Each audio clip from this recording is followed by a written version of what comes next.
Alright, let's see. Yeah, let's keep it that way.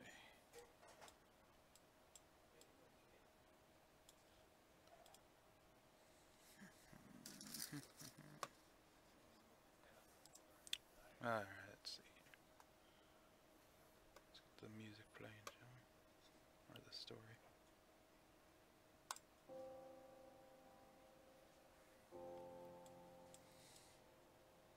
I'd completely forgotten about MySpace.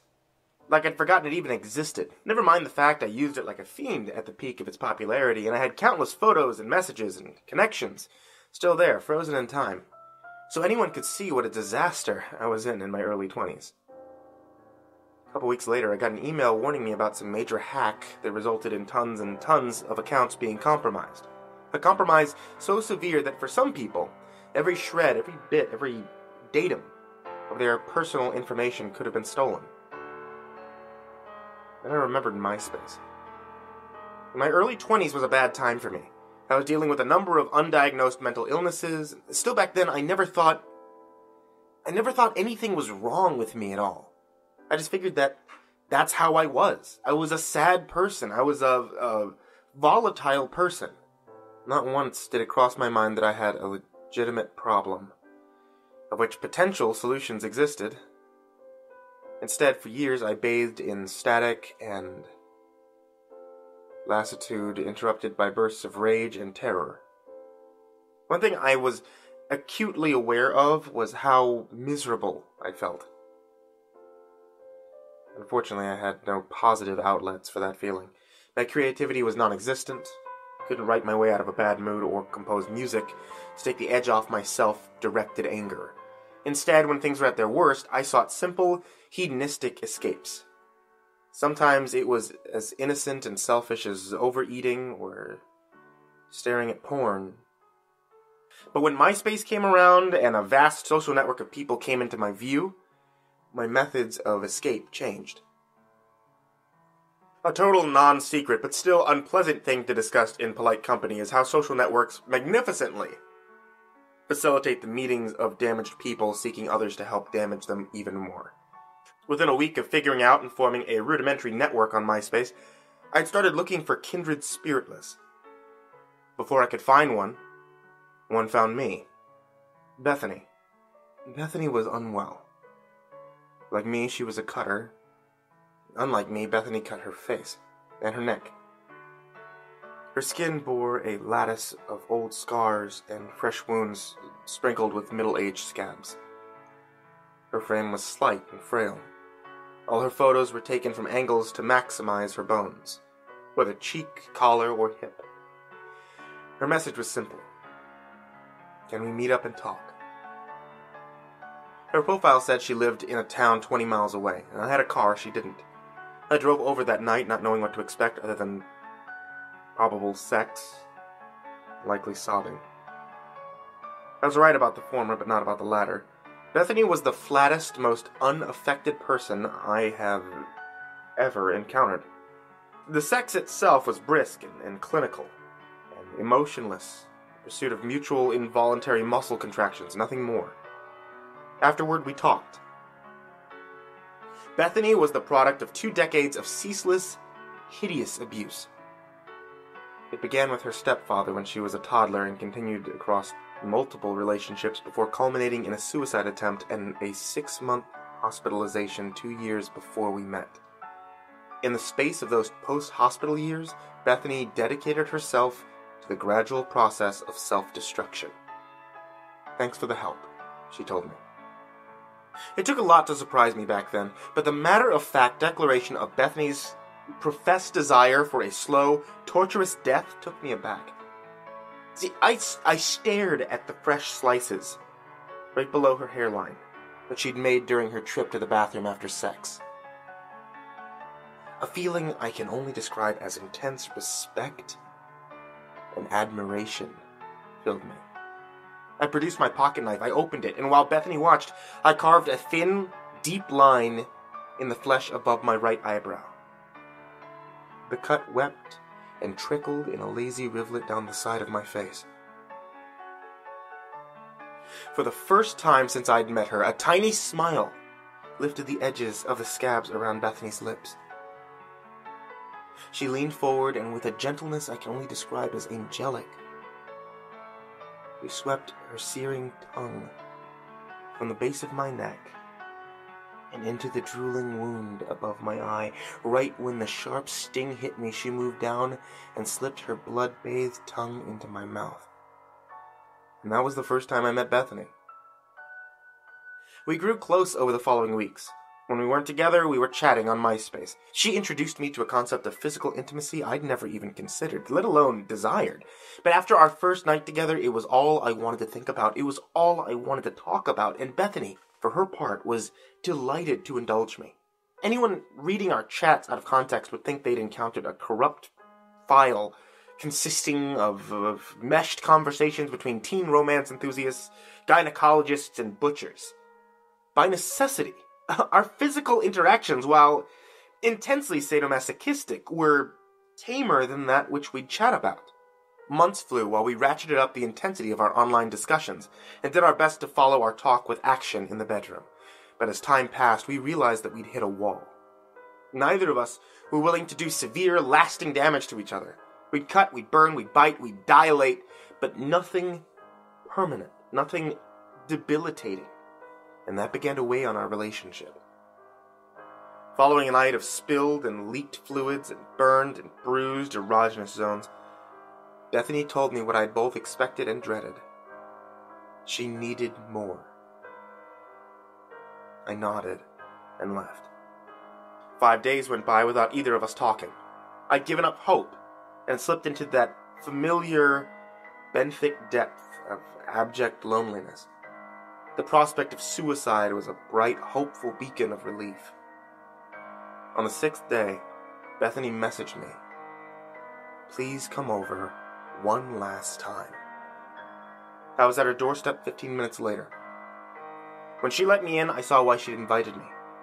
A dissonant sensation of arousal, fear, and nausea caused my knees to weaken, and I sank heavily onto her bed. The night we met, when Bethany was telling me about the abuse she'd endured over the course of her life, she'd mentioned how her mother left her stepfather when Bethany was 16. She hadn't seen him since. Her mother said he still lived in the same county, but fell headlong into his drug and alcohol addiction following the divorce. And now, back at Bethany's apartment, I discovered that Bethany had lured him there. He was emaciated and obviously quite sick. While I was surprised, the smell of alcohol on the man made me think he didn't put up a fight. He probably didn't even know where he was.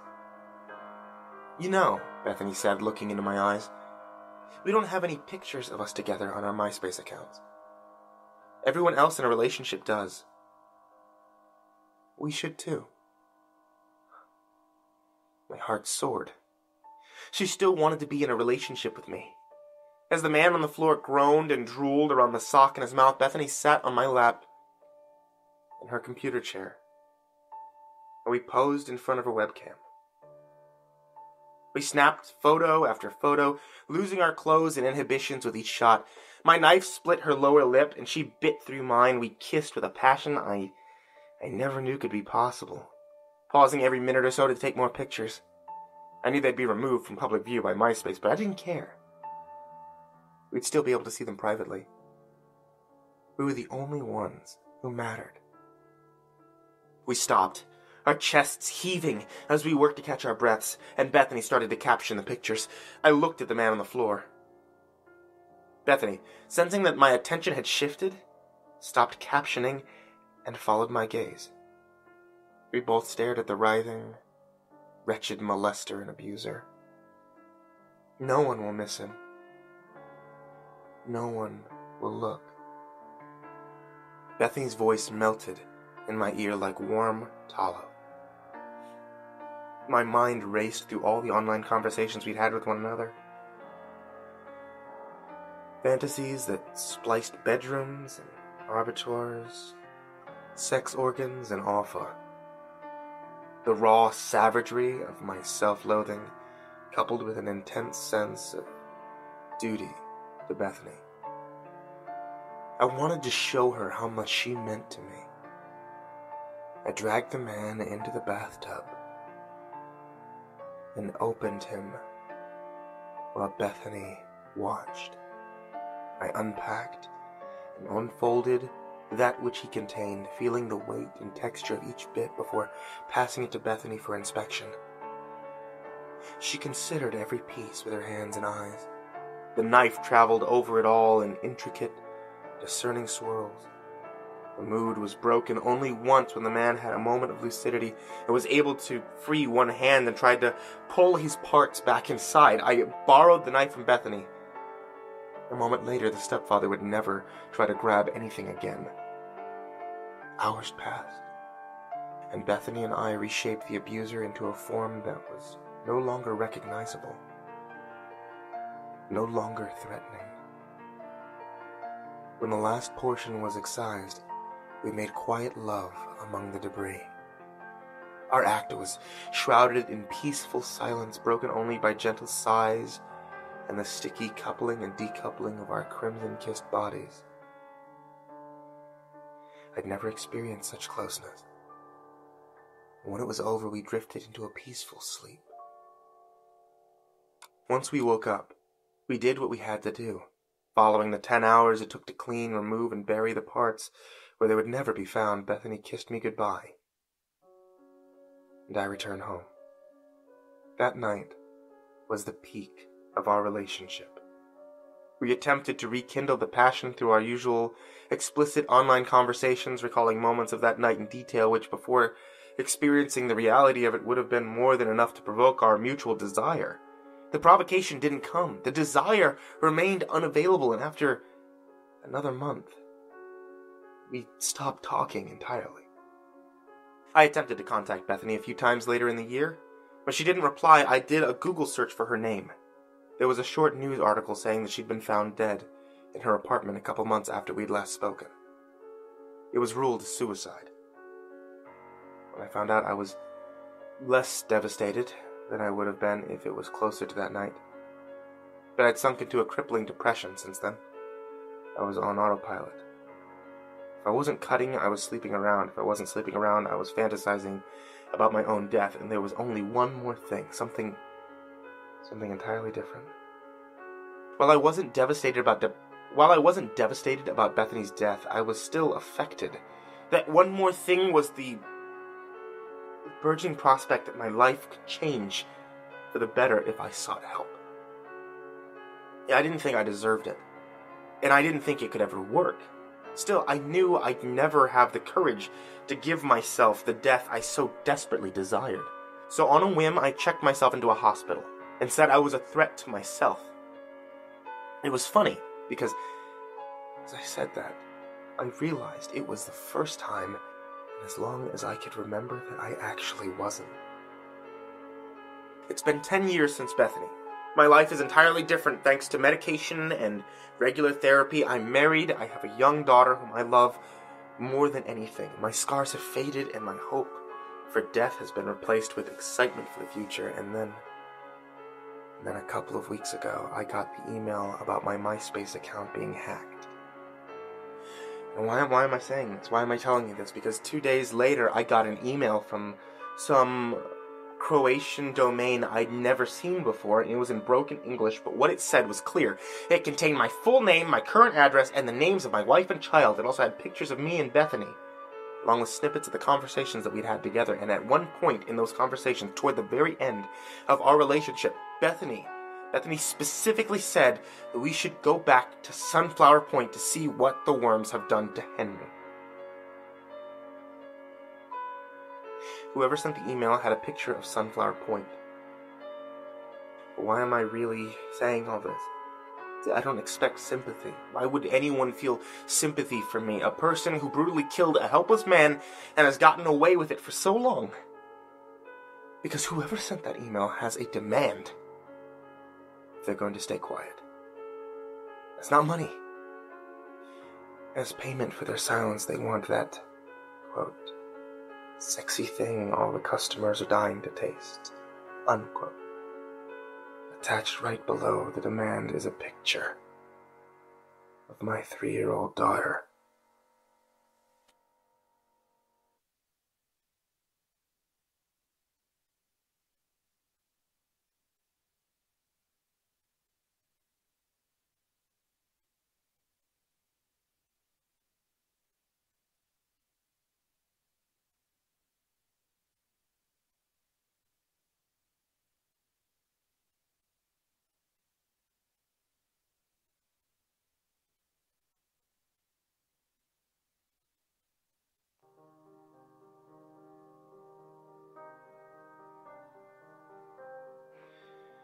I think about killing myself a lot. And I have for a very long time. It's in large part due to my disorder and the trauma that drives it. So despite the fact that thinking about killing myself is fairly normal to me, I know that it isn't normal for other people. I wish I could say something like, "Don't worry about it," with confidence. They were just overreacting, but I don't honestly know if I can say that. Most of the time, suicide is never far from my mind, after all. I've made multiple attempts to kill myself. That's why I feel uneasy saying, "Don't worry about it," to people when trying to assure them that I'll be fine. I'd used a hot bath and slit wrist before. I've even took care to cut along the vein. I bled a lot for a while, but I didn't even feel lightheaded. That was the first time. I sat in the bath for a few hours, surfing the internet with my perfectly balanced computer before I made my second attempt. I got frustrated. I dropped my computer into the red water, plugged into the wall and everything. The breaker switched, the house went dark, and I was perfectly fine. I dropped the toaster in the bath. That should kill you. If dropping a toaster in the bath should kill you, why not a high-end laptop while it was charging? If nothing else, the plug ran directly into the water, so it should work like that, right? It actually is possible that I misunderstood something when I tried. See, but not the third. You'd think mangling your arm with a knife would be enough. I jammed a French knife through my flesh 6 or 7 times, aiming for one artery that I actually knew about. I remember blood pooling at my feet, pain searing in my bones from severed nerves, and desperately trying to pick up signals from the rest, realizing that they'd been, for lack of a better phrase, cut off. I couldn't move my fingers very well or feel them very much. I also couldn't hide this attempt from my roommates. I was taken to a hospital, and somehow, with my arm in meaty tatters and wrapped in bloody bandages, I managed to talk my way out of a 72-hour hold. It wasn't that I didn't think I needed the hold. I certainly agreed that at the time I did. But I had also promised to cover a coworker's shift that weekend. I suppose now is as good a time as any to mention that I work as a DSP for developmentally disabled adults during this time period. As trivial a concern as it may come as, I didn't simply let my coworker or clients down. The trigger for these suicidal episodes was pretty clear-cut. Stress. The particular disorder I have has extremely high suicidal rates compared to the rest of the population, and the rates for attempted suicides are in the neighborhood of 70% of people holding the diagnosis. Stress affects your mind, and it could be acted on by any other disorder that can inspire stress. Adrenaline issues, anxiety, post-traumatic stress. More than that as well, for brief moments that are difficult for us to notice. As we get worked up, our perception of events can change just so much to create a massive episode.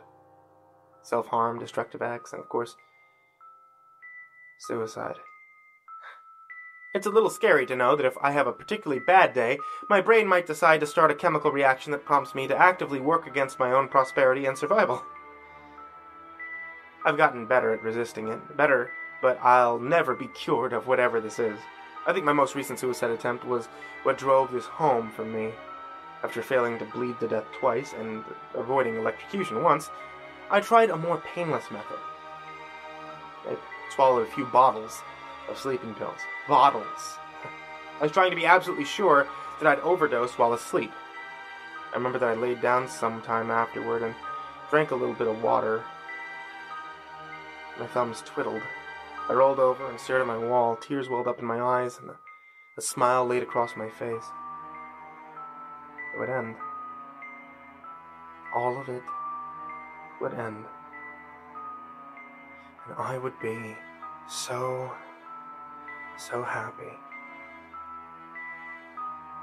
I thought about all the times that I'd heard people discuss suicide as a selfish act, as though they disregarded the things that underlined it. God forbid my chronic condition be visible. God forbid I ask for mercy. Once I started fixating on suicide, I simply couldn't stop. It was a permanent solution to a permanent problem.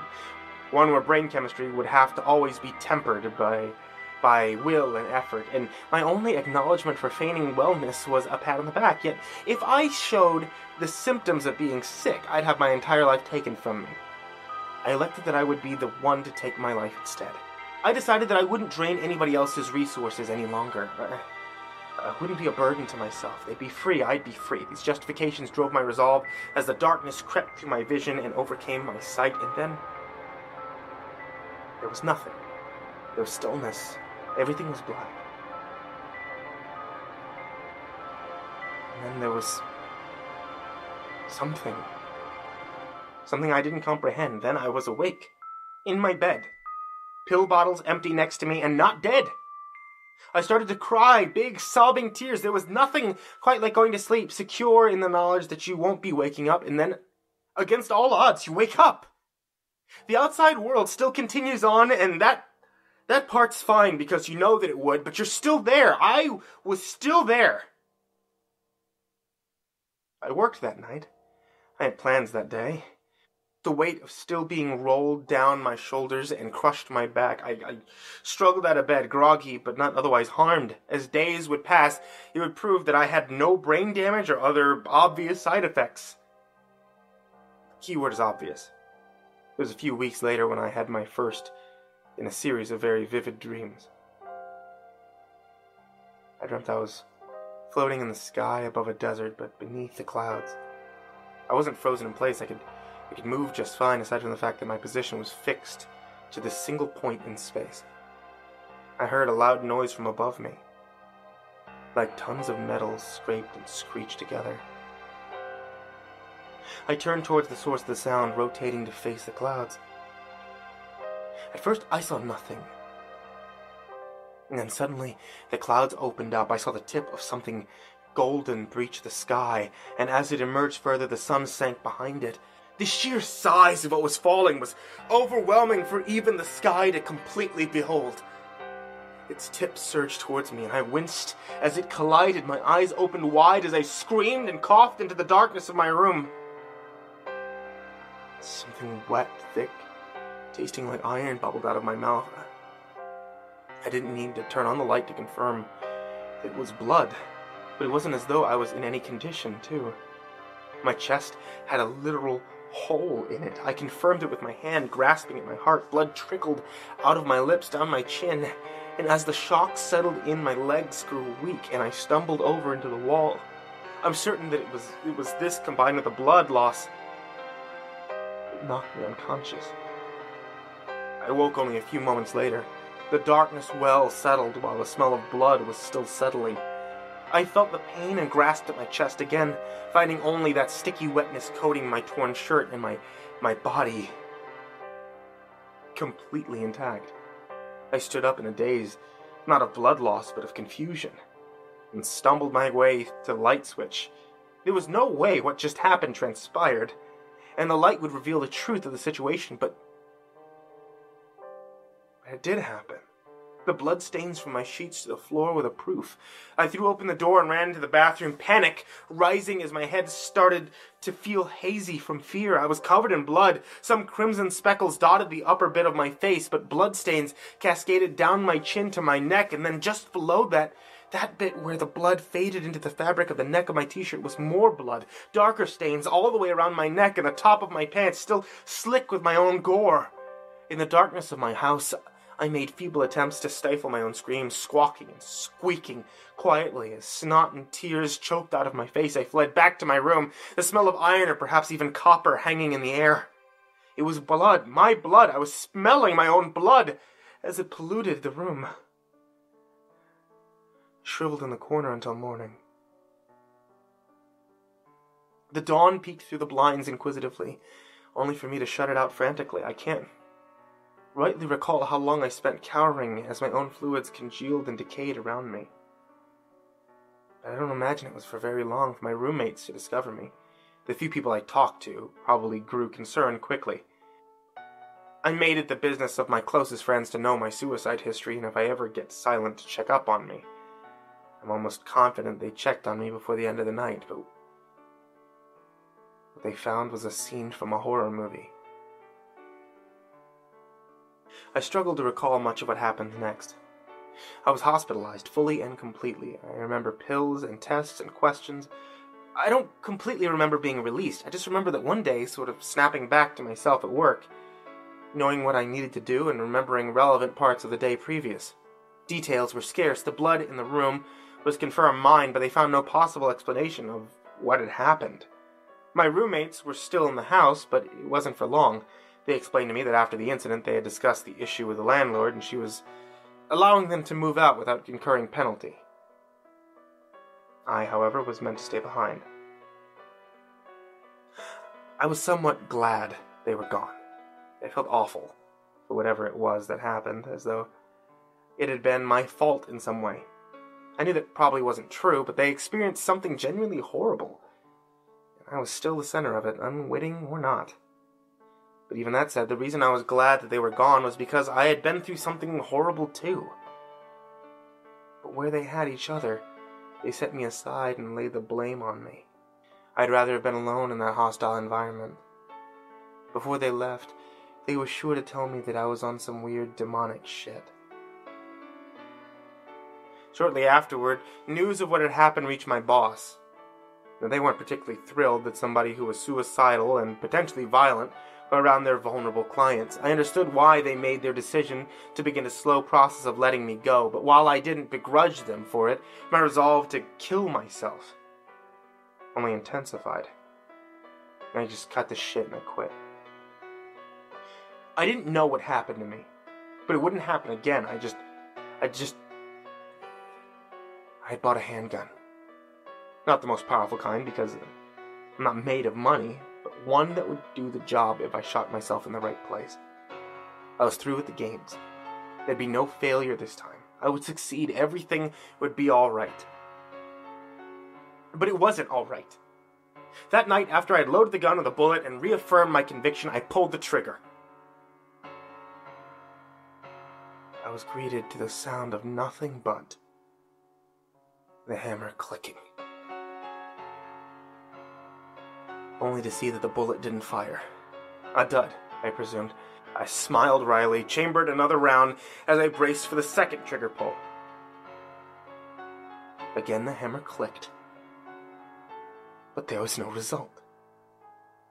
I tried one more time, to the inglorious sound of the hammer striking once again to no effect. My hands shook as I placed the gun down and I stared at the box of bullets. I ran my hands over my head, fingers tangling in my hair before I forced my resolve to anew. I reloaded the gun, a full clip this time, and flicked the safety on as I shoved it into my pocket. I left my house that night, the small box of ammo in the other side of my pants, and headed into the woods that surrounded the house I resided in. Deeper into the trees I went, deeper still until I couldn't hear any cars from the road nor see any light from my home. I found a downed tree and sat upon it. I placed the gun to my temple, first before pausing. What if, just like all the other times, this didn't work? No, it had to. I was lucky that the first 3 bullets were duds. It gave me time to realize that there would be less cleanup this way. I pulled the trigger knowing that the gun would go off. For the 4th time, it did not. I grunted and shouted incoherent gibberish before aiming the barrel at the ground and pulling the trigger. Bullet fired. I fired 5 more times in rage, leaving myself with a single bullet in the chamber. I turned the gun on myself, pushed the muzzle against my scalp, the heat of the metal burning my flesh. This time, it would work. I had to be through all of the duds. I had to be. I pulled the trigger. And there was nothing once more. I dropped the gun, dropped the bullets from my pocket, and chucked them and their goddamn box somewhere in the forest. I stormed back to my house that night, quietly crept up to my room, and I closed the door behind me. The room was darker than I realized. I was seldom up here these hours, so I had no reason to know so thoroughly the darkness dwelling beside me. I sat down on my bed, reclining back into a position where I laid down. It was then that I noticed a smell that was very out of the ordinary. It wasn't the blood. With my roommate gone, I had sought a new room now that I could pick. My old room lay messed with bloodstains still, and I discarded it at the first opportunity. Still, this is a very different scent. One other than blood. It was one of animals, of body odor, of stale breathing and still bodies. I went to sit up and I felt a hand appear on my chest. It was a gentle touch. Yet I was frightened. Whose hand was it? I felt it press against my chest with a careful urgency, and I obeyed it, laying back into the ground. I heard something emanating from the darkness beyond. It sounded like the growl of a prowling predator. I felt the hand retreat from my chest, and moments later I felt the hot, rancid breath of something upon my face as claws clicked on the ground beside me. It became dreadfully clear that I was no longer in my bed. I heard the beast growl before it trotted off, its footfalls trailing until they stopped. It shifted in the direction as it settled into place. My arms began to feel around. I felt warm torsos, legs, other hands, people, all clearly alive, all lying motionless in the dark. I turned my head back to one that had touched me. I whispered in the most quiet voice I could, "Where am I?"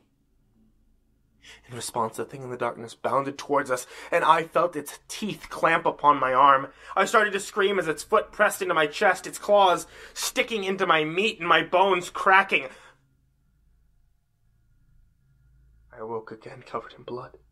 Injured, woozy, and shrieking, I rolled off my bed with one of my arms dangling by strands of meat and the other clutching at my torn chest. I flopped on the floor as I felt my body seize and darkness sweep over my spirit like a vacuum, sucking it away into nothing. Then with the dawn I awoke once more, covered in blood, completely healed, with another room ruined as well as more clothing. That was to say nothing of my mental state. I was at a sincere, honest loss. What would I do to explain this? Where would I turn to? Was I actually going crazy? I had to be. These occurrences. The blood, my vanishing wounds, and my tattered clothes, I knew enough to be certain that I had no idea what to do. I had an urge to attempt suicide again immediately, but finally, apathy and resignation had made significant progress in their steady creep to overtake my existential despair. Suicide was an option, but not a viable one. Not while fate continued to taunt me, not while bullets didn't fire, not when overdoses didn't deliver on their promises. I meandered about my house for a few days, only leaving out applications in jobs that I couldn't personally justify having.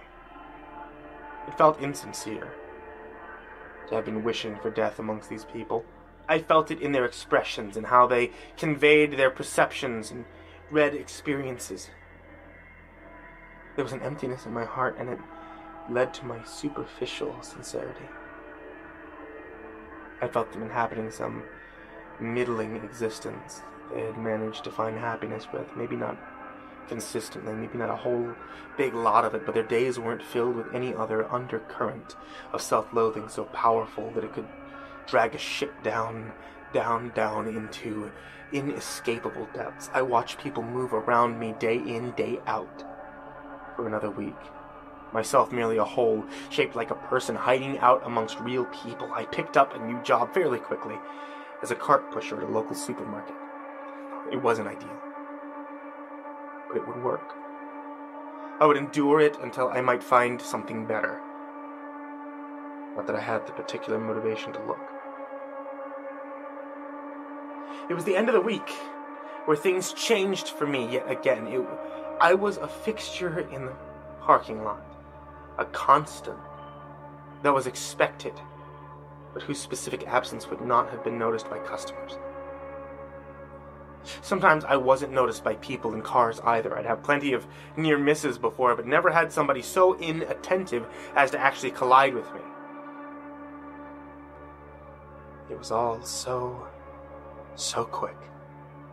A crack, that I felt myself in the air. My legs hurt as they were thrown upwards, but the sensation was dulled. I was disoriented. I didn't know what direction I was facing, and then it was dark. It was like the great darkness you see when you're trying to remember what it feels like to be asleep. Only I didn't have to recall it. I was in that absent space inhabiting the mind. That incomprehensible feeling I had by this point, dismissed and forgotten from when I tried pills, turned. I felt something whose properties I had no words for touch me. I burned, I froze, I hurt. Then that hurt spread across me like a fire, and I started to scream. I felt for a brief moment that I was falling, and then I hit the cold ground beneath me.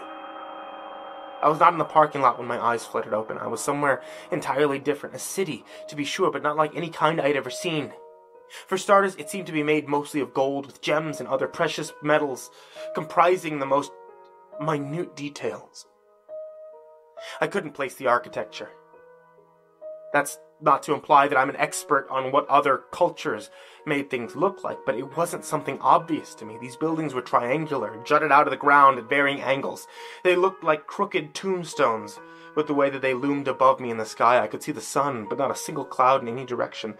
The sky itself was a slightly darker shade of blue, farther from the horizon than it was. It seemed like I could faintly see the stars. I shivered. I put my hands around my body. The air was cold. I could hear people. I'm not sure when the others around me actually got there. I hadn't noticed them before, and I couldn't have missed something or so overt, right? They didn't seem to notice me either, bumping into me without apparently having any reaction. That's when, from immediately behind me, I heard a loud scream. It was ghastly, as though somebody had been gutted. I spun on my heels, and the world went dark. But I did not pass out. I was still standing, stumbling, dizzy with confusion, until I realized that I had somehow moved a mere moment later.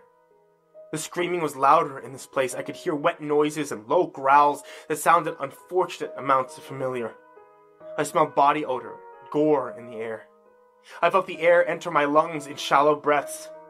Unmanicured claws clicked quietly against the stone floor, then something brushed against my arm, something warm and wet. Instinctively, I pulled back, and a silent gasp escaped my lips, though it was not my faint cry which gave me away. I heard the beast roar mere inches from me, and I turned to run, only to exit the darkness into a street.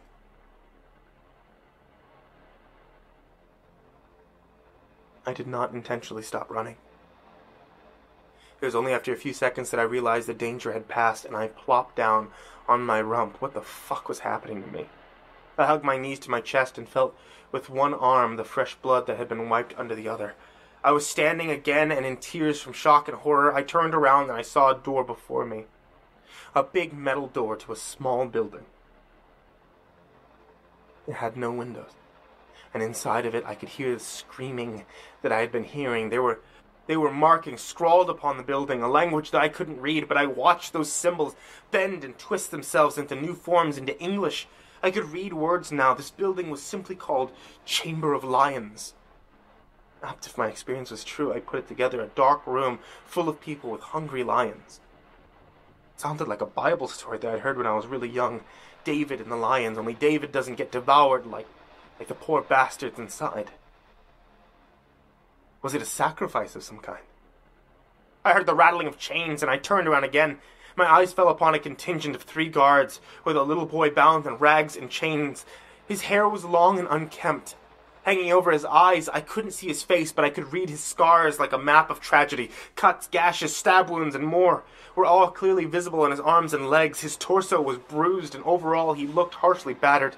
The guards each held a section of chain like a leash, with strips of cloth tied around the outsides of where the chains crossed to better keep them in place. They were all silent as they ushered him to the room. They didn't even unbind him to put him inside, pulled the door open, shoved him in quickly, and shut the door. They seemed woefully disorganized in the process, almost like they'd never done it that way before. The screaming inside died down. The building fell silent once more as the guards walked away from it, but I listened. I moved closer to the edge of the building, and very faintly I could hear what sounded like metal scraping against stone. My vision was interrupted when my eyes opened yet again. And I awoke in a hospital bed. Yet even as the fluorescent lights violated my eyes, the gentle sound of chains behind the stone walls took time to dismiss itself. I was disoriented and groggy, though I find myself still unsure of whether it was from the dream or the drugs. I was hooked up to a machine and an IV drip when I woke up. I felt no pain from the accident that I clearly remembered.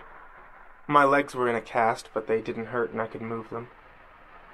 There were bandages around my head that covered one of my eyes, which was no doubt from a concussion. Bandages covered my skin in patches and bundles, and I quickly figured that my torso was at least in a cast. I wasn't certain how long I had been there or how long I'd been unconscious, but I was alarmed to note that the substance in the drip was morphine. The bag looked half empty, but I was unimpeded mentally, sober to be direct. The hospital buzzed with a sound beyond my door. I could hear intermittent voices and footsteps outside the room, and my fingers slid up to the call button on the television remote at my bedside. When I waited for someone to come, it was probably 20 minutes later that a nurse arrived, after I had already turned on the TV as a personal distraction. She was confused to the point of shock. She probably had assumed a visitor hit the button, that a visitor was watching TV. She must never have thought the patient with a broken body would have been awake and alert. Only there was dissonance. The doctor came and explained to me what had just transpired. The car accident where I was hit broke my legs from the force and due to the speed that the vehicle was traveling through the parking lot. Possessed, it sent me some distance over and behind the car. There my head cracked against the pavement. If the impact wouldn't have killed me, then the other car that failed to use its brakes in time must have, for it ran across my spine and torso to crush my body. When the paramedics arrived on the scene, they didn't think I would make it. As a matter of fact, they nearly called for a mortician, but despite all the damage, I had maintained a weak pulse. Even if I had survived, they said that the cranial trauma would leave me in a vegetative state, and now, scant hours later, I wasn't just conscious, I was completely healed. My case was not made private. Locally, after my release, I was something of a big deal. People called my recovery nothing short of a miracle. They found my recovery incredulous. The doctor presiding over me was both frustrated by this and unsurprised.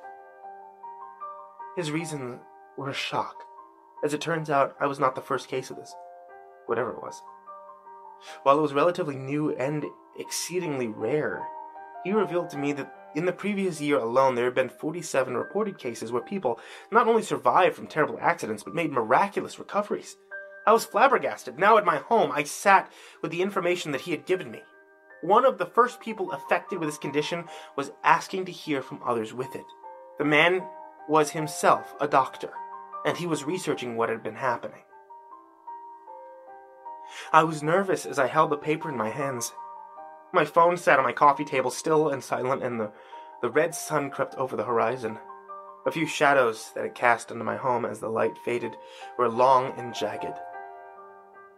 A number was illuminated with pink light from the window, the same pink light that invaded my house through my long windows. My living room felt dead.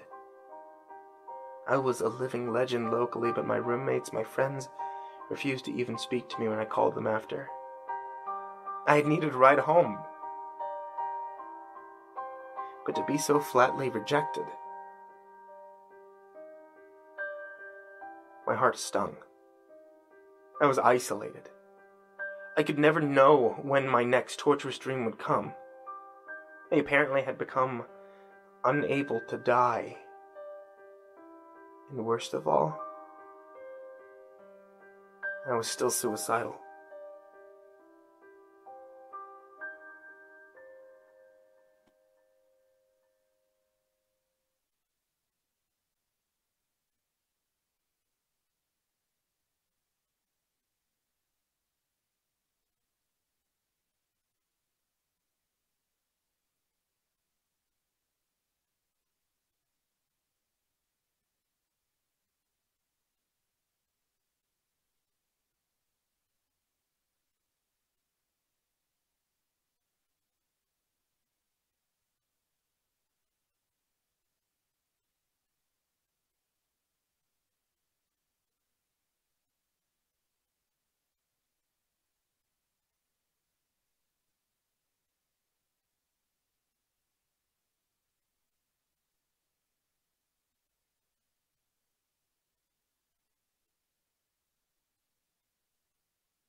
Show Brody his new photo.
There we go. This must be a big world.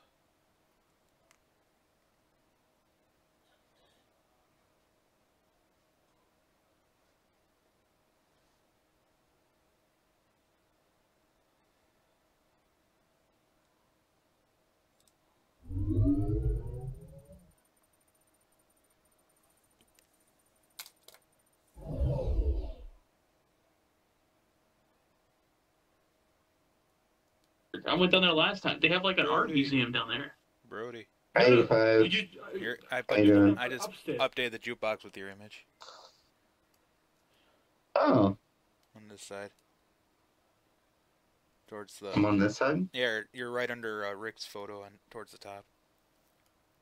Oh, I can't. Oh, I see it. Oh, I see it. Okay, cool. And Rick is Beast's photo. Yeah. Neat.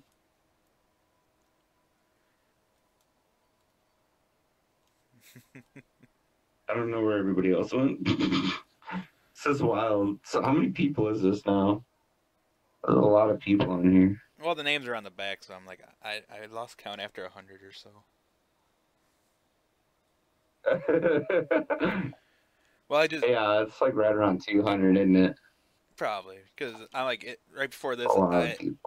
Before I started streaming on here, I was streaming of me working on the jukebox, putting the names on there. It's like right at 1,000 polys, but like 200 materials. Oh my god! A bunch of planes, huh? You gotta add them all separately. It's a quad. They're quads more than planes. Oh gosh. Because planes make it look like a plane, like you're walking on it, but with the quad, they keep them sideways. Really? Yeah. Oh. So it's a lot easier than having a plane where you have to rotate it all the time.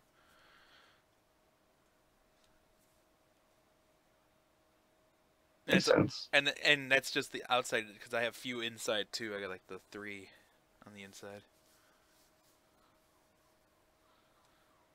3 inside. Yeah, like 3 different oh yeah, materials. Spooky.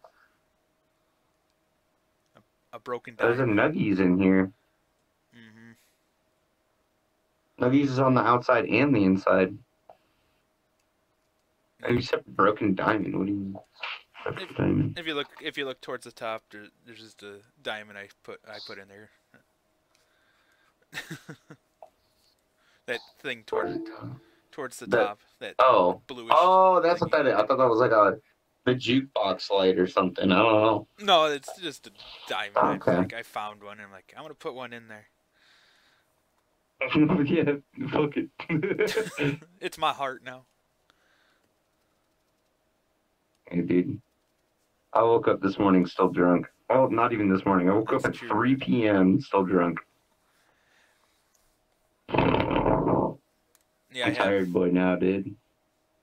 Yeah, I have two. I'm still streaming, and I have red mage here, and they go like, and he's going quality, and then quads have a low poly count too. So if we went with plain and quads. Really? Yeah. It's only like two Planes have tiers. a higher poly count? Okay. I'm like, I don't even pay attention to that. I was like, as long as I still under the 20,000 polys, I'm okay. Yeah, I mean, but poly don't even. I mean, for the most part, poly doesn't change too much. To be honest, the fact that you have so many materials probably affects shit, but Probably. that's whatever. That's only if you log. That's if you log in with it. It's like, but after it's all logged in, then nothing happens. And to be honest, I mean, it's just a bunch of quads. It shouldn't be an issue. Yeah. Just a bunch of different images you got to load up.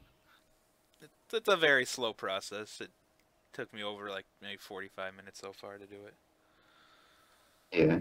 That was just doing 3 people and then putting the names on the back and put them in alphabetical order.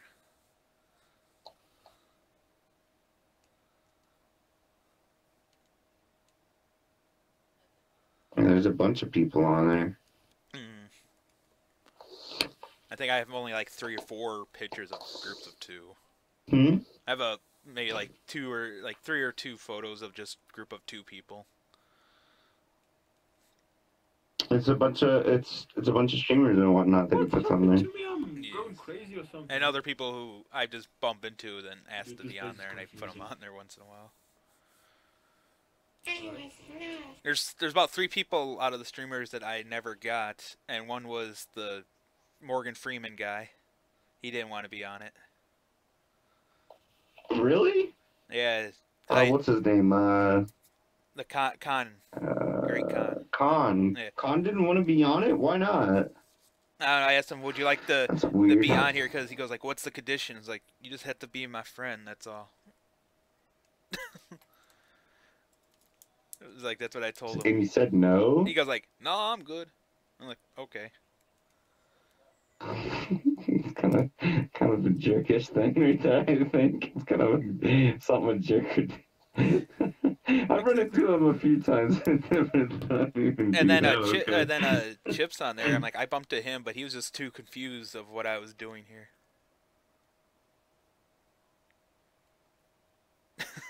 Like, if you just read what it says on the front in the yellow there, that's pretty much, it explains everything. Ladies and gentlemen, this juice box would like to meet the following people so we can have them as friends and put them on the jukebox.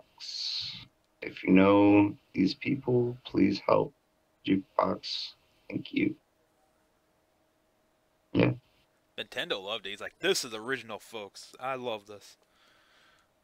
Yeah, it's neat. And then Ralphigator. It's a nice collage of friends. I talked to him. I showed him one thing. I was like, I don't usually friend people. You gotta make me laugh or something. You gotta make me you gotta be funny or something. I'm like, okay. So I was like him. I don't really care for people like that. Drek Wiz didn't I don't need to be funny to be a friend. Drek didn't want to be on it? No, because I was waiting for his friend request before I actually put him on there and all that stuff. But it was like, Proxy gave me a photo, but he didn't take the friend request, so I didn't get Proxy 0.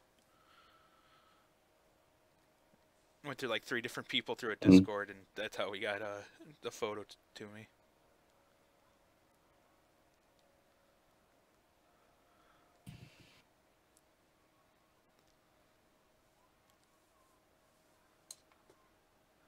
And then on the bottom there, I'm craving some fucking noodles right now. On the bottom, if you see where Vince's photo is, he's the blue Smurf. I wanted to make an archway of all the Team 5 people who found it or whatever and have them there.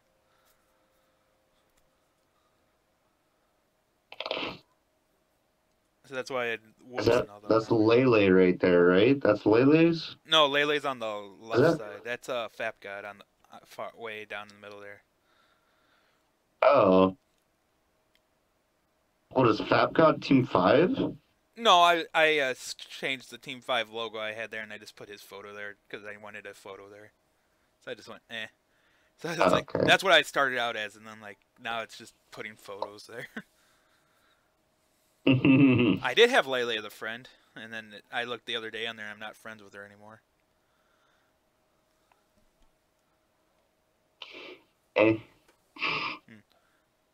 That's why this Oh, is well. what started. That's why the names are on the back, because of that one glitch where you know you're still friends with the people, but it didn't show up on their name. That's what it started. This whole project was. It's like, these are my friends. It says they're not my friends, but they're still my friends.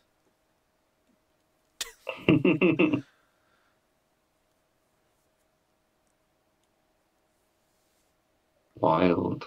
So what are you up to? I don't know. I'm just tired. I'm laying in bed.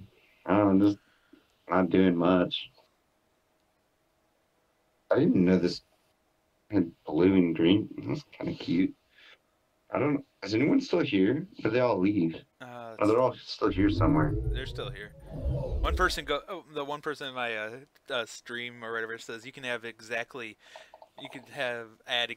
9,500 more people without hitting the poly limit.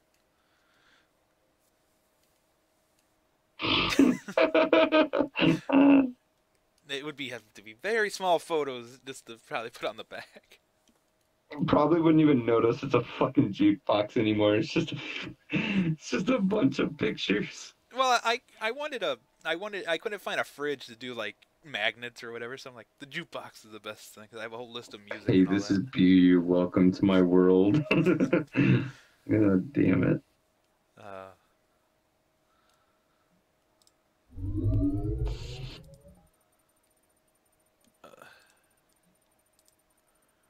So pretty neat.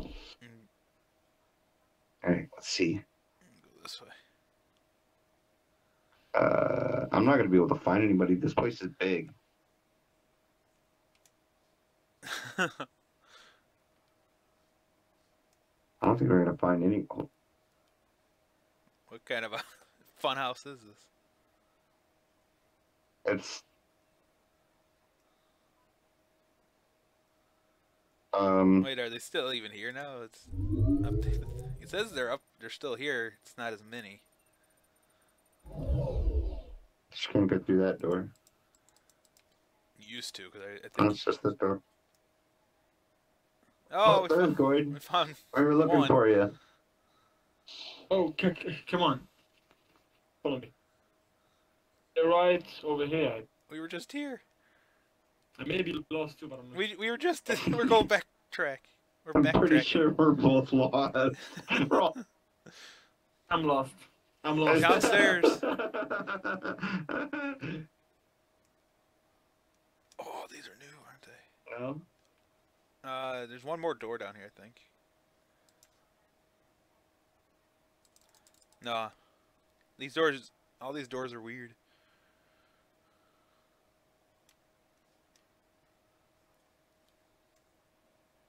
My goodness, there's too much jumping around in this weird. I lost Brody now. Yeah. Hey, we found him. There we are. Hey, that was You a guys got lost in the museum?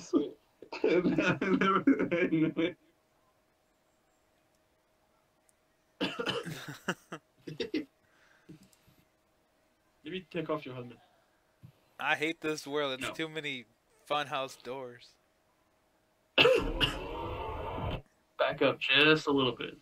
Just a little bit. I'm stuck. You'll go through that door. Yes.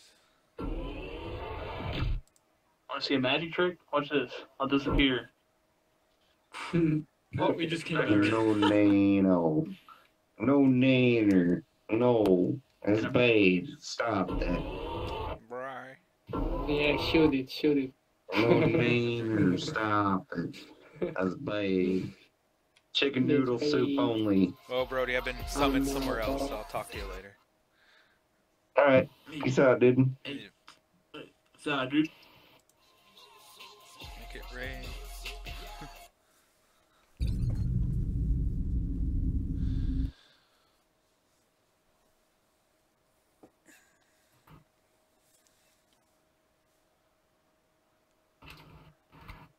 Okay.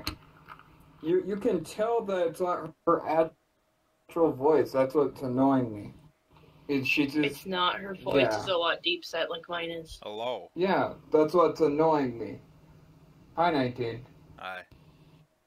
Okay, I asked him to stop, and if he needs to, he can ask before doing it. And if you say no, he has no right to do it. So he won't be shoving things into your face. Can we just kick him? He's a freaking guy trap.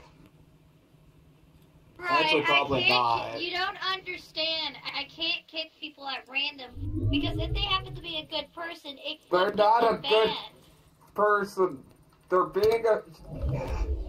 manipulating people with their voice, then shoving stuff in people's faces? Really? That's not their actual voice.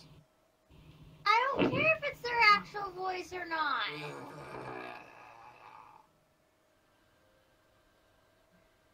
I asked him to stop, but if he continues, then I'll kick him.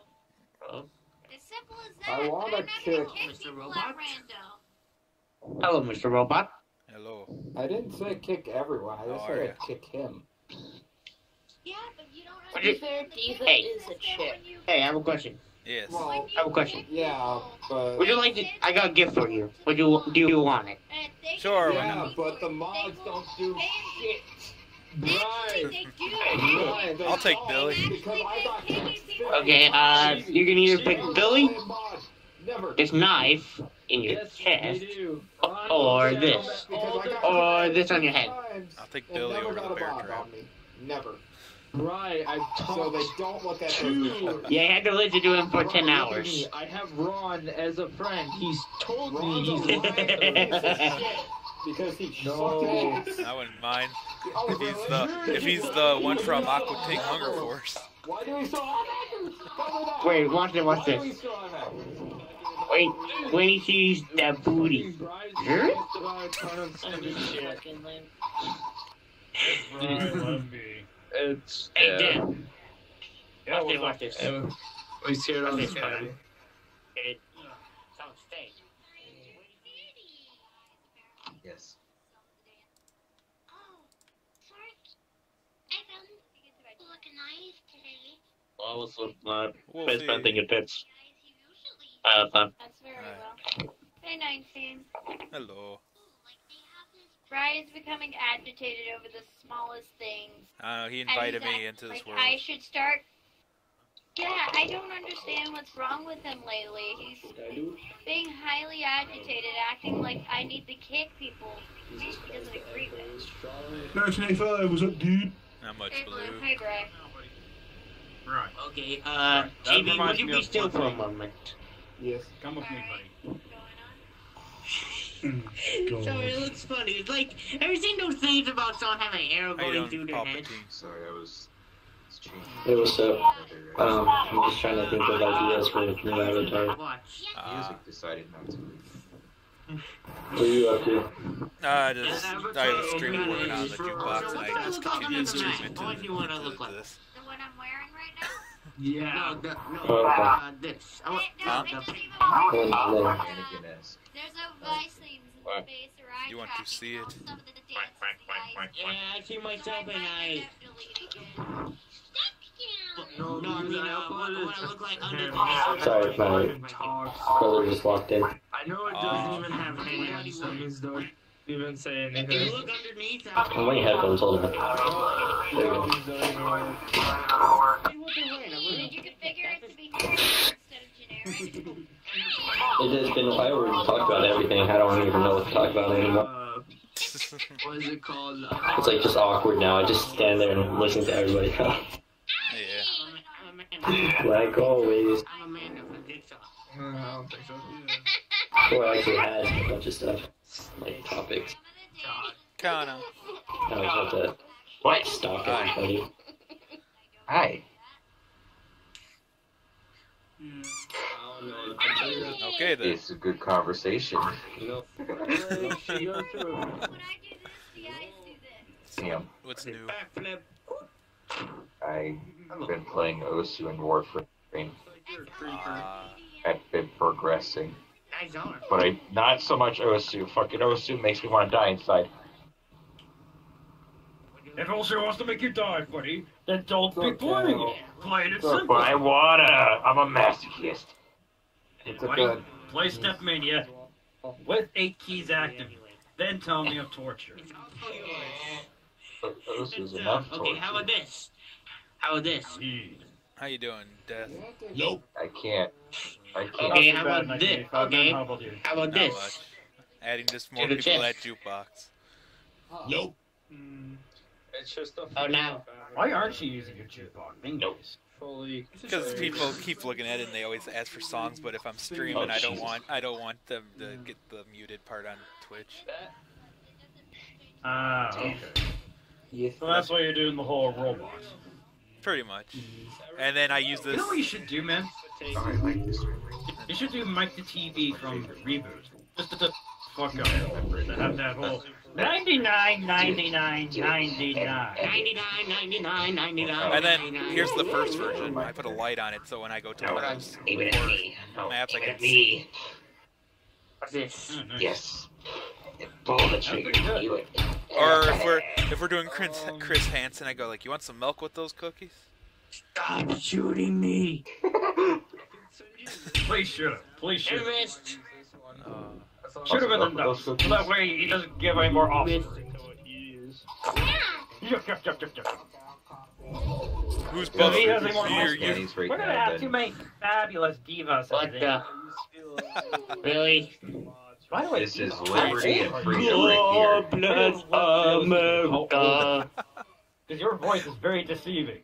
Not gonna lie. Deception. Ooh, that's my favorite. Hey, Everywhere. hey. If I guess it right, dude, you gotta tell me. Guess it right. And the 18. admins don't do any shit. Right. Conacam. The Kana camera. Yep. Forget it. I think I remember you mentioned about your age before anyways. So I'll give you hugs. Oh, no. How crap. Yay! To make it some more characters soon. Wait, great value. What do you I can't think be. Oh, wait, You're no. wondering why people are leaving this game. That's Too hard. Too hard figures. Interact. the Pena.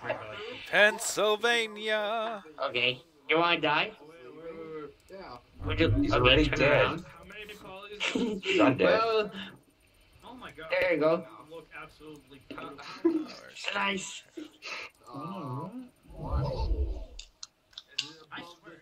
All right, Kana. Oh. Are you slow? It's so many. Jason. It's like a, look, that's a horrible tap.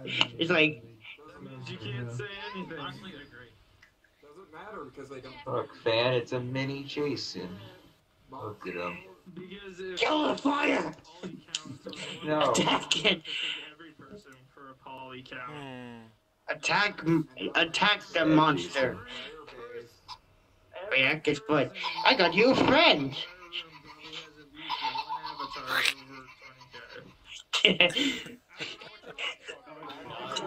Like I said, mods don't do dilly shit. Cause my rally's over 20k. If they did, they If probably if I'm uploading models over 20k, and if I get True or into a false? that's laggy, How much I don't polys this use them, I is? just use Yes. my basic models What? like Hey, say hello to my new friend. Hey, say hello to my Looks like friend. it's under Plus 20. it has a. Plus it has My a. statue, Blue. Blue. My statue. Okay, come here. Oh, hey, great. My Titan has 11, but I didn't. Let's test how the jukebox works now in this world. Okay. Oh god, this Yes.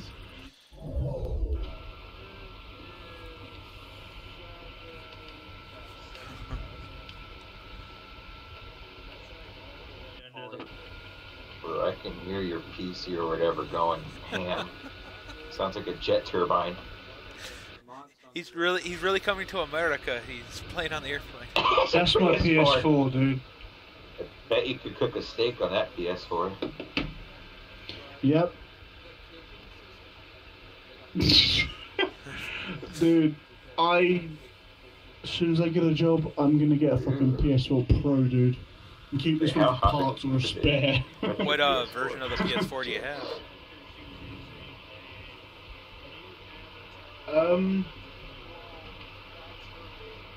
Yeah, that's quite warm.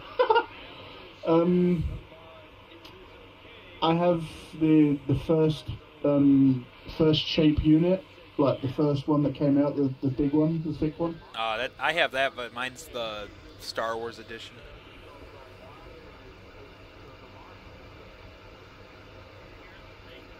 Mine's just a plain black one.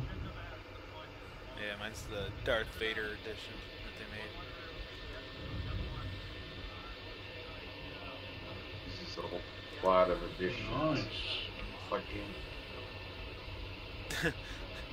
It just now hit 1,000 polys. Yeah, I'm gonna turn this off now. Still don't see me. Oh, I can. You know, Blue. Wait, what? Oh, that's you? Well, that's a PlayStation sound. That's Where's me? You're still on my hard drive. I'm still on. See how it is.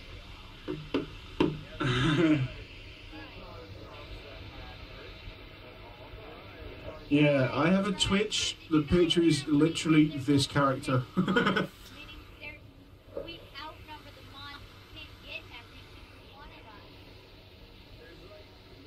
What's that? I just hit the 1,000 mark because I added 2 more pictures, 2 to 3 more pictures on this thing. I like the inside the most. Yes. Always watching. Oh god. You're Always done, watching. Snow SOS.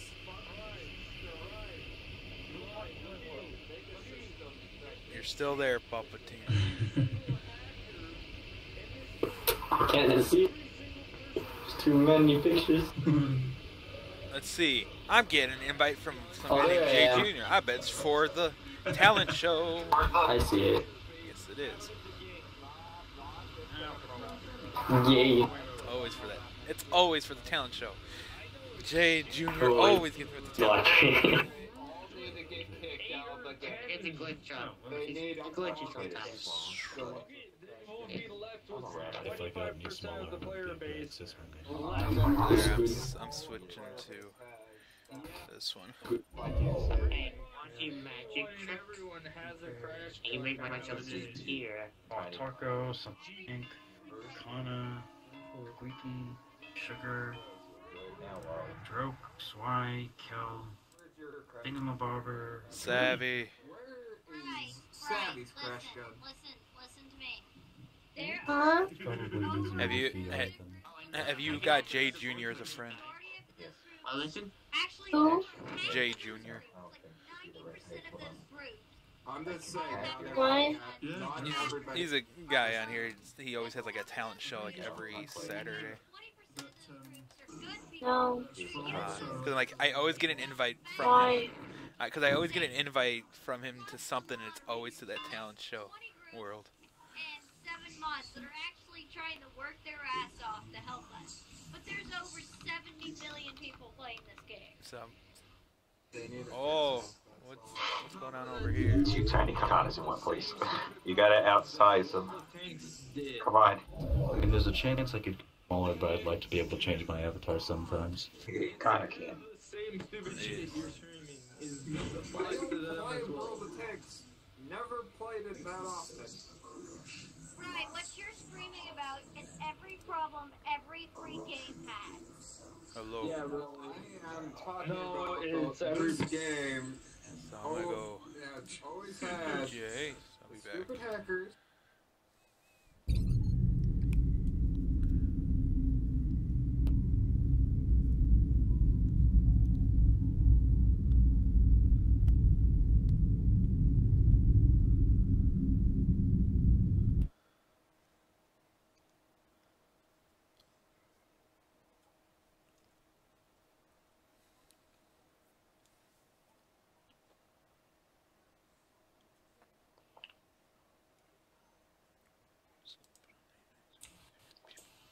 I'm flying.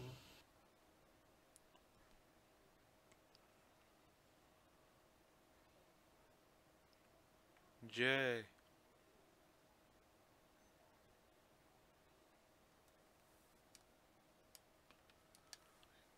I forget you can't jump in this. I'm too small to see him anyway. You were supposed to hold her.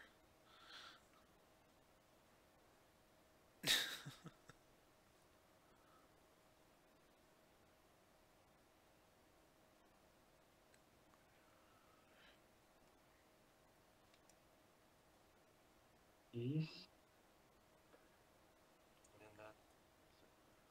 Sits down here, shall we?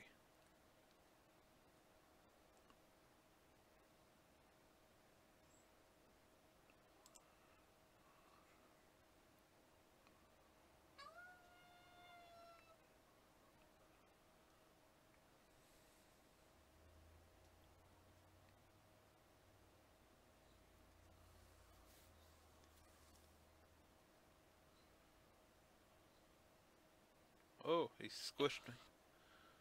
My avatar's fucked up right now. I'm at your knees. Hi.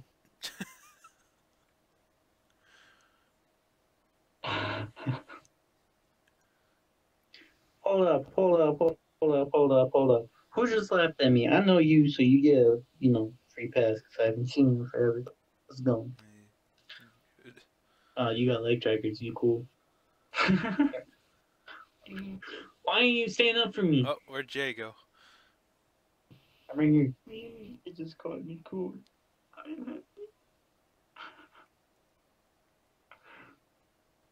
The sound is fuck.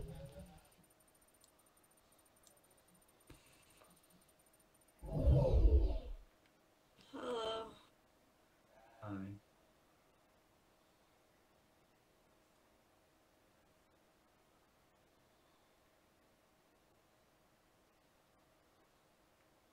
Hi, Magic.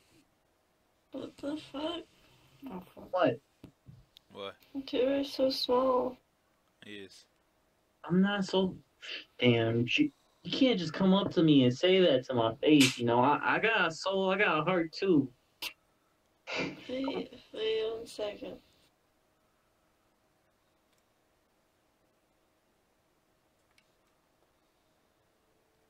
Oh, you're cool now.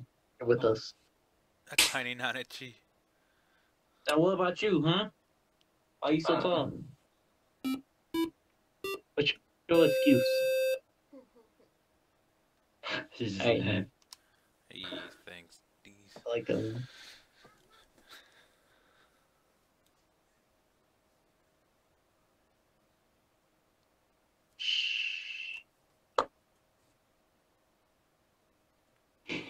Boo.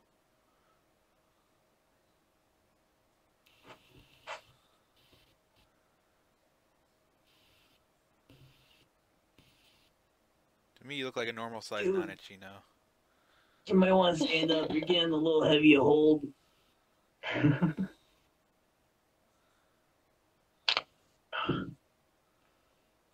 There you go. I seen that. Time, what you doing? I'm Why holding you you up while watching? you hold her up. Oh, shit. Yeah, I forgot.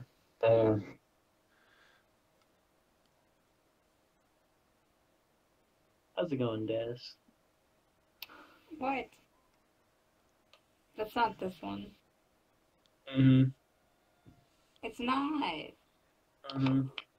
What do you mean, mm-hmm? No, I mean... Uh-huh.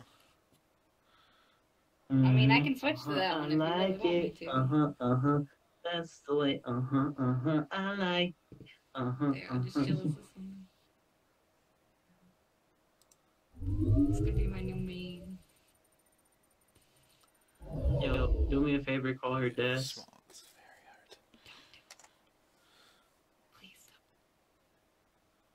hard.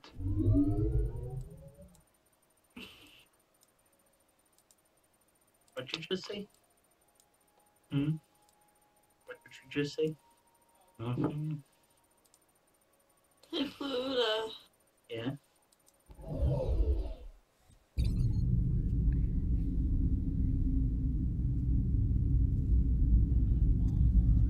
Where his is at. Where did I put his?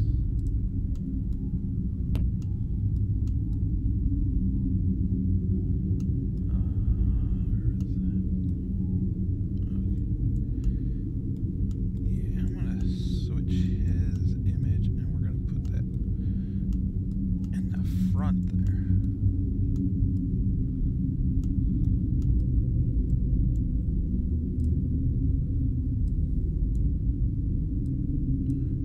That's where I actually wanted this guy who I'm going to see right now's image was right in the front, but I forgot to put it there.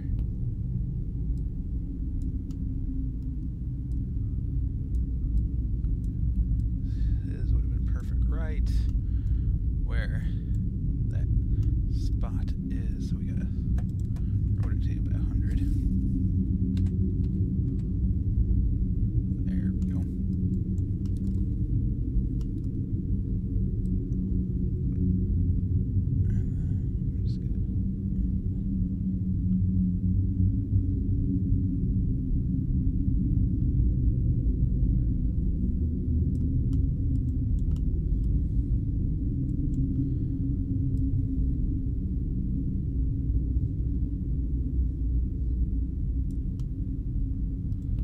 James gets in the way.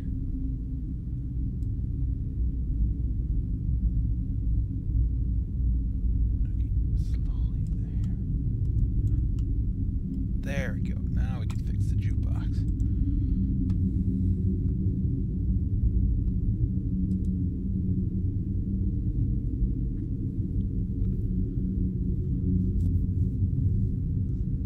I do not know what.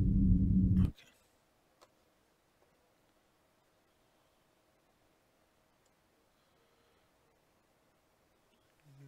Unity's doing its thing.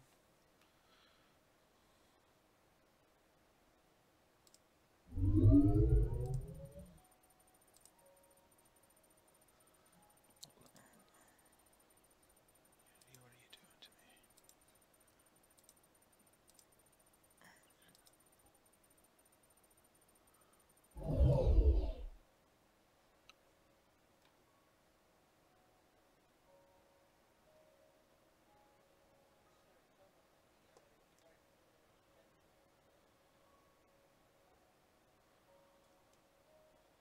Unity's ready.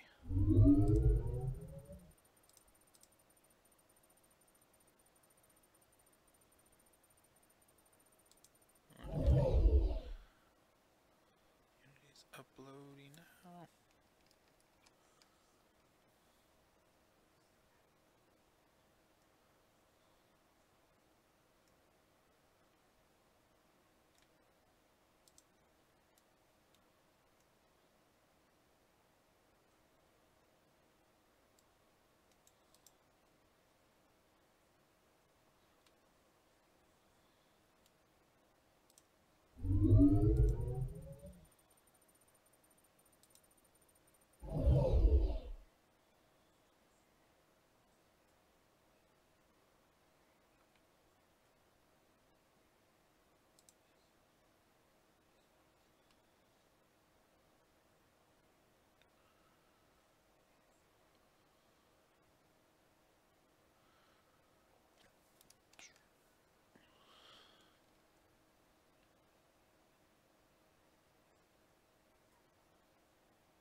Any place that this guy could hide, where would it be?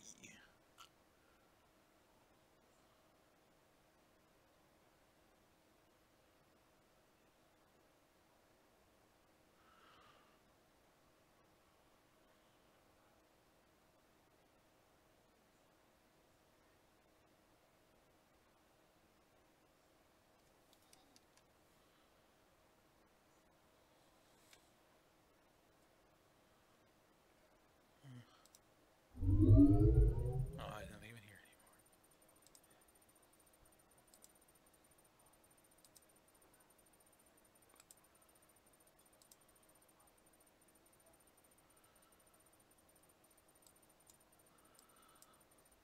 Go back with people I know that are on. Goodbye to you.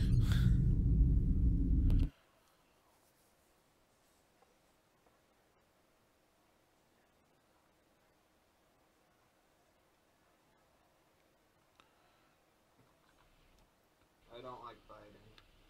Oh. Oh, it's I'm just a, some really dark looking sword. I like it. It takes me out faster. Oh. And we don't like the hackers. I'm hungry. I know drama follows. If it was just drama, I could handle it. But the hackers are the main problem that I've been having. Because, you know me, I'm in a lot of groups, and most of them, I either Ansel Why do you have that model? get a bad hacker that follows you and hacks you multiple times, or, Okay. So, but that's why I've been getting off, because most of the time I at least get hacked 1 or 2 times a day when I do game VR chat. That's why you don't go into the public lobby. No, I didn't. I went into friends only, and I also went There, yes, yes. Sweet release. Do I ever die? Yes, I do. Yes, sweet release. Metal Gear. They would I don't care. They would have already talked to me. Like I said, Kinda gear. Kept you waiting, huh? 50 times. Kinda gear. They would have already talked to me. That's why I said they don't do anything. Why? Oh. I do nothing wrong. I like it. Is this a home? I go AFK and I just see somebody with a sword trying to cut me up. It isn't. Yeah, you know, I wish it was me, and they've been doing a good job trying to slice me up. One will shoot me in the head, though. Can't cut him. Especially this one's giving me blue balls. I want the boy, and they're like putting it right next to my head. So it's like if you jerk them off, and then you don't let them fucking nut at the end. What? That's what you're doing to me right now. This one is definitely above the ball limit. All the way up. it's 1,000. It's 1,000 polys. 1,000. Because of the hat, mainly. 1,000 over. Okay. I have an AC going, a fucking fan going, and it's burning up in my goddamn room. In this office, and I don't know why.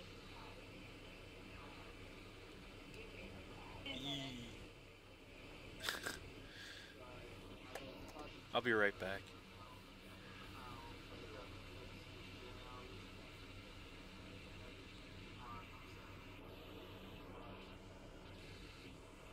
There we go. Okay, this might work.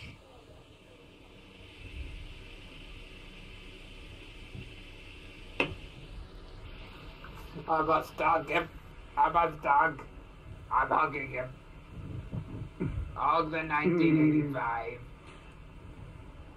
1985, I'm giving you hugs. He's not giving me hugs back, Chibi. What do I do?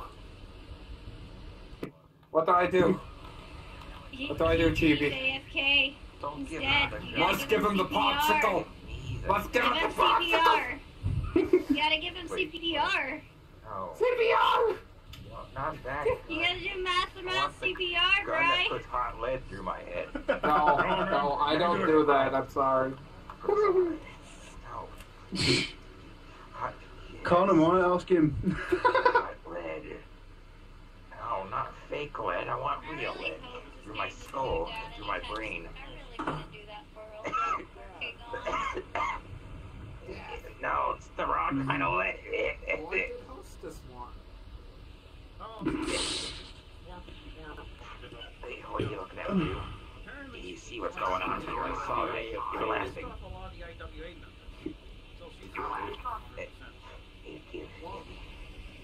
No. Give me chocolate, please. Yay! Wobbly tail. Woo! Chocolate. Not a hot time. It's the wrong kind of hot. Just one pull away from ending someone's life that wants it. Please. No. Just pull the fucking trigger. I said sorry to him. I'm tired of the fake I tried saying sorry to multiple Have my tail, Connor. Haha. Have my tail. Yeah, stand still. I'll give it a good long suck. Fuck. Go for it, dude. I mean, I can always suck on like the very tip here, and that's it. Okay, I'm done. What the fuck are you doing? Are you erect now? You have a good time?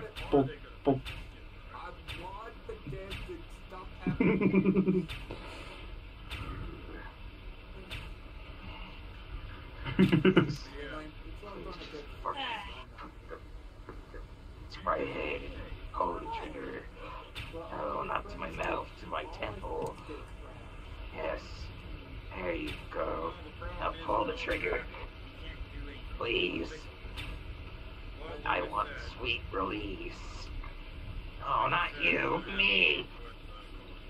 Who's gonna pull the trigger if you're dead? I have an idea too. I'm not gonna do it. Who else is gonna do it?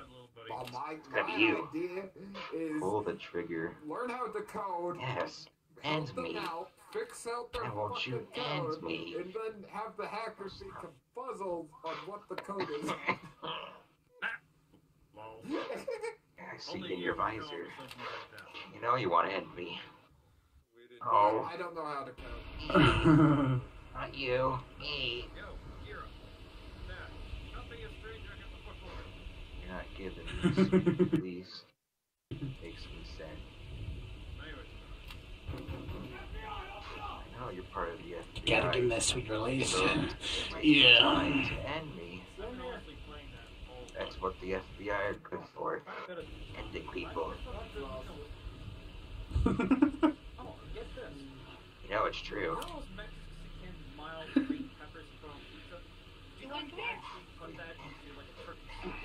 It just takes one pull to trigger. I'm not worth it. Please.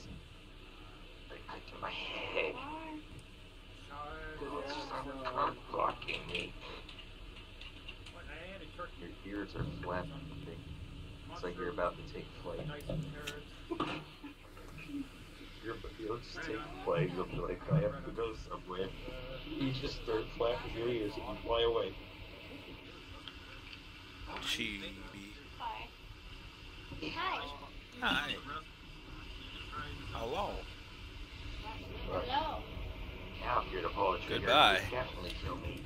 My entire head. Goodbye. Maybe my lower body too. Blue, Yes. goodbye. Oh, perfect. What? Oh, No. sad. So cooking is another way of me getting my anger out. Make a solidly good fucking meal. What? What? Where did he go? Oh, perfect. Excalibur Umbra. I need you to end me, please. Umbra, please. You're designed to kill, so end me. Ah, Kana. This is our friend Sad Wanderer. Sad Wanderer? This is Yes. Kana. He's a good friend to See? us.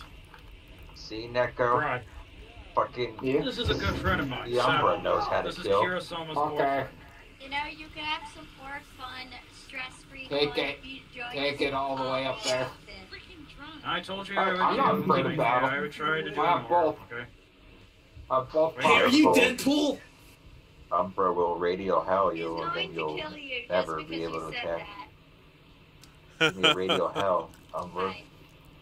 Deadpool 2 was great. Radio. I don't. Go. I really liked when Deadpool said the I can't jokes. see anymore. Where'd he go? Time to die, boy. And you're both almost savior this time. Wait, is that Lubu? Are you Lubu? What? What about Lupus? Then why aren't you running away? Oh, I thought everybody was. I don't I know. like this guy. He's a smart. What's going on? Fuck. Oh shit, it's the Hey, this Pokemon. guy deserves this one. He fucking deserves this one. Like, oh my god! Sweetie, if you're trying to impress me, oh my god, you're not doing a good job. And FYI, Red is such an all-generation Pokemon character. Like, oh my god, he should be Ash Ketchum. At least he's more delicious to look at. You're too plain. You're too plain, sweetie. Now we got more You should Pokemon. up in your style. Like, I gotta take it for a makeover. And my god, I gotta make you more fabulous. Bulbasaur, the magic card. Zekrom, I forget. Bulbasaur. Oh my god. Guys, it's happening. It's been freaking years since I named this. One more, we have a full team. Hey, Vegeta. It's What does the Dark scout Cry. say about power? Hold on. I forgot. Oh yeah. Oh, wait, you're right. I have one. You got your ass kicked. I'm too tired to keep this food. Yeah, but I came back and I don't have any bones. Fucking amazing, man. This is your friend, Kira? What, are we just be Pokemon now? Hold on, I guess it'll just be a Pokemon.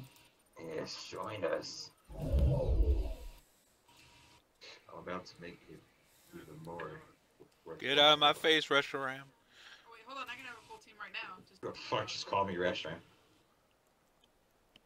1985, I swear to God. Bulbasaur. Bubba. Oh. Now I'm a rare variant. Bulbasaur. Oh no. Bubba. What's up, guys? Oh shit, that's a trainer. Bulbasaur. You guys, it's a trainer. It's gonna capture us. Bubba. I don't want to be captured. I have Visines in my claws. Unless unless it's May, I might get captured. Wait a minute. Oh no. What? Bulbasaur. Kira, no. No. Yes. Carnivore. Your face doesn't even move. Deal with it. Wait, I can be the ultimate dog. Hold on. What is this? Bye-bye. Death versus Cure. I like personally not like Pokemon. Oh, if you're I mean, like, I lonely. can appreciate the old generation stuff, but... What's wrong with Dawn? Get stabbed in the eye. What would I do? What's wrong with Diamond there? My goodness. I can eat you. On Dawn, thank you, not Diamond. Excuse you. For Diamond and Pearl, that was know I how believe I that can was fix that's this. what her name was in the game was. Dawn? No, she's Dawn. Every It's Dawn for the anime, but for the game's variants, I believe it's No, Diamond. she's Or is it Pearl? no, she's Dawn. She's Dawn as a rival character. Like it's just Dawn. Dawn. Yep. Yeah. It's clearly dusk. I don't know what you're talking about. Because I'm like in the, I think it's like the comic book actually I don't uses know what you Diamond guys are and talking Pearl, about. That's a all that by their name abomination. because Maze is Sapphire. No, she's May is May in Pokemon Special. Let's jam. And the male character in Ruby and Sapphire is Brendan.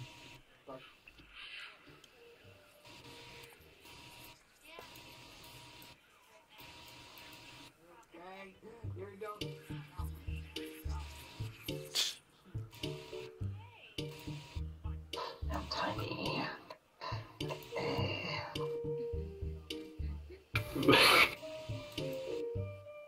Oh. Oh. Now it's eye Are height. you being tiny? Oh god. Fine.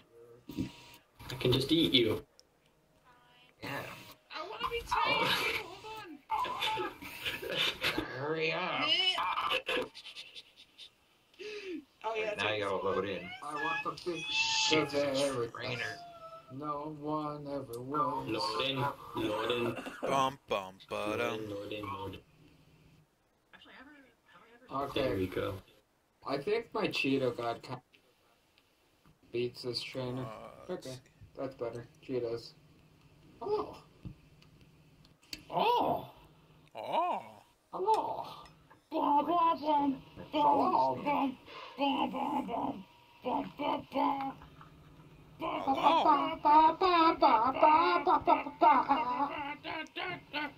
Come where I said you will see. 1985. Hold on. Did you live stream with Moody? Uh, Kira. no. Have I ever Maybe spoken to you? yesterday we did for a few minutes. Oh, okay. I just wanted. I'm still working on Was it fun? Or what were you guys Yeah. doing? This is Captain Marvel, the Galaxy Express 999. It's been a while since I've seen Amino. I just sent you the. I want to meet both of you. I know it says here. What's... 1985 out of time. I've arrived. That's an Indiana Jones reference. No, it ain't. Hey, is everything alright? You alright, sweetie? Same thing. I edited the model. I give you hugs. We can talk later, sweetie. The pain of people coming into the room out of nowhere. You're playing a song.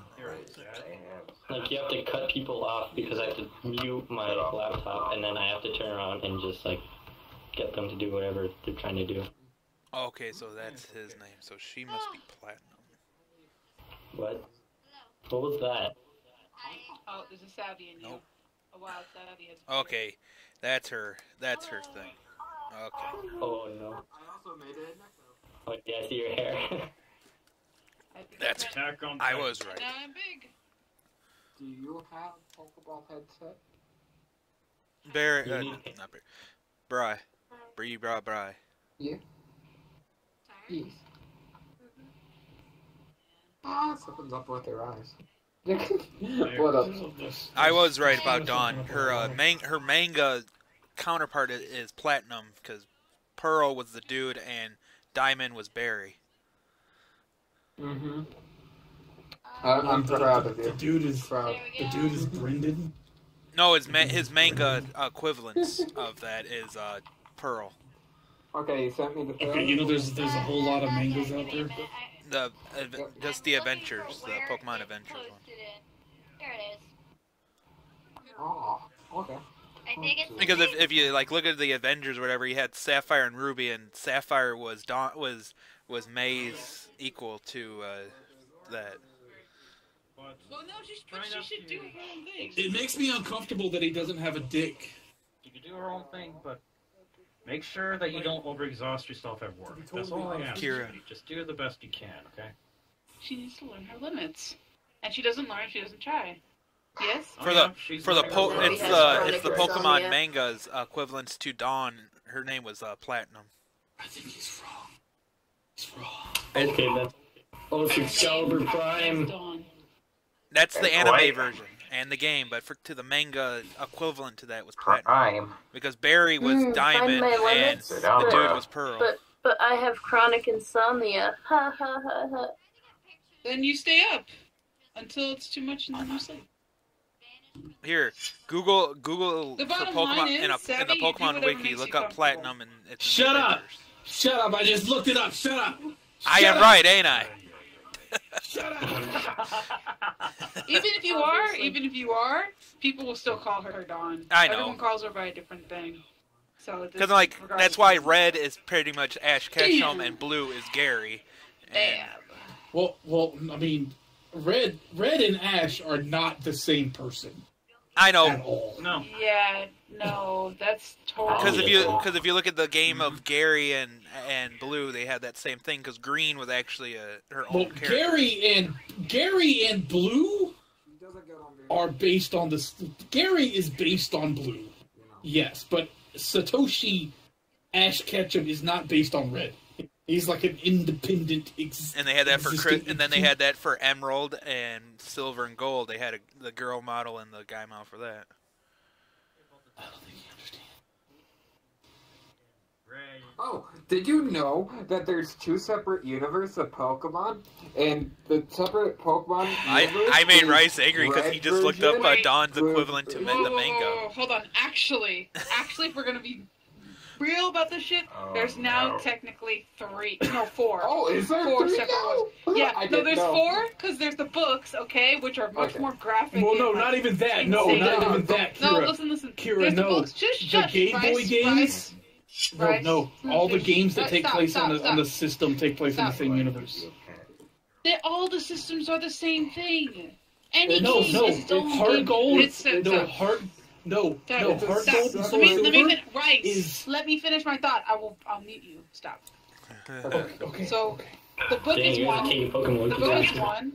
The game is its own universe, Yeah. okay? The movies are their own universe, and then there's Yeah. the new movie that came out, which is like the parallel universe. Because a lot of universes. people think Ash has Red Pikachu, but that's wrong. Ash has Pikachu is level Red 1. doesn't exist in that. Yeah, it world. doesn't exist. Yeah, he But doesn't a lot of exist people assumed that Ash got his Pikachu. I've never heard anyone assume this. Yeah, Yeah, no, I've never heard anyone have, assume that actually. either. A lot of people. Okay, actually have okay, look in the here, Pokemon look. So I like how we're here's having actually- chaos here's like the theories for official thing fictional characters. with the timelines. But- like you know how no, you know how no, you, no. you can go into like Say Ash has been in a coma for you 30 know years. whatever the fuck that game is. Which one? You know how you hear about you know how in one of the games you can look on the TV and it shows like what's happening at the Lake of Rage. Okay. Okay, no, let me keep talking. Don't interrupt me, motherfucker. I was gonna help you. I'm gonna keep talking. I need to educate you, Wait, are you sons of talking bitches. about the movie? So, are you talking about in the movie where they show? No, in the games, only in the games. There's a game you can look at it, look on the TV, and it shows what's happening at the Lake of Rage with the Red Gyarados, which says the game that game takes place at the same time as Gold and Silver. I think it's Diamond and Ruby and Sapphire take place at the same time in Gold and Silver. Okay, well, this is how this happens. But when the DS came out, there's a new timeline. All the re-releases of the games are different timelines than the original release that take place in the like Heart Gold and Soul Sapphire and Fire Red and Leaf Green and Omega Ruby and Omega whatever are not the original games. Soul Sapphire. It is. Can I help out for 1 second? Okay, so Red and Silver, like are the same timeline. They're this from like okay. Different regions. They're different regions happening at the same time. No. Well, no, but the remakes of those games. They're different times. Okay, so Red. You know all the how Game Boy games Red defeated and then Team Rocket. You know how Red defeated Team Rocket? On Oh yeah, Silver, and then they came back in Silver. in Silver, they said, we're thinking about remaking Team Rocket again. So it's more in the future of what But happened it's like- from Red version. It's not Does super that far. make It's like sense? 10 years in the future. Yeah, it's I mean, also, remember. Ultra Sun, Ultra Moon literally has alternate dimensions. So Yeah, okay. I think this is the first time a kid's game has hurt like my head since. That's literally the only game that has that. That's the only game no, but that has multiple but what I'm timelines. saying is like all the Game Boy games take place in their own little bubble, but all the Game Boy Advance and DS games take place in their bubble too, But because I've they not seen include the Pokemon remakes. games, so I don't usually see them. Yeah. To be Hold on, honest, I'm gonna friend you. I'm a Pokemon veteran. I used to play Red, Yellow, Blue, and now I've been playing up since the game. So Me too. I still play Sun and Moon. I can't wait for Pokemon Let's Go, even though I hopefully I know. I need to get so I need to get a badly. Nintendo Switch. I saw gameplay and I'm just like, this is what I've been waiting for to travel with your Pokemon. Yeah. Yeah, I just I'm want it gonna because you that. get Mew I with can't your wait little for Pokeball. Warframe? Hell yeah, I'm Yeah. so down. Yes. Yes, 100%. Guys, I will see you later. I gotta go do things. I'm gonna go sit by the desk. I gotta go. I have a date with Warframe. I gotta go. Oh, you just reminded. I think my high droid is ready. I want to explain it to you, right? So like, you play the Game Boy games, gold, red, blue, yellow, crystal, gold, and silver, right? Right? It I've been invited to a wedding.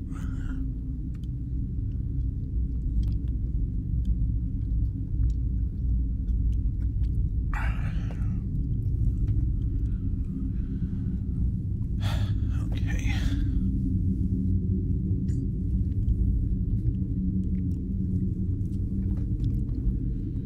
Hey, I decided I had a follower.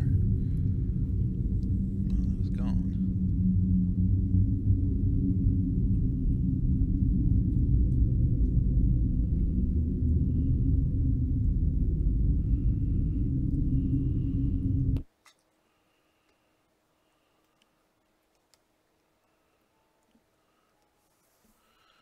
Does it say on here? Or I just lost my mouse.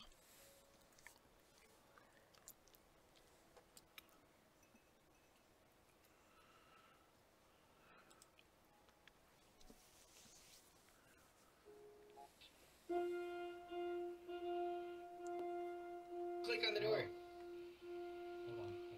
You click on the door and then you get in. It doesn't let you in? Wait a minute, hold on. Shit.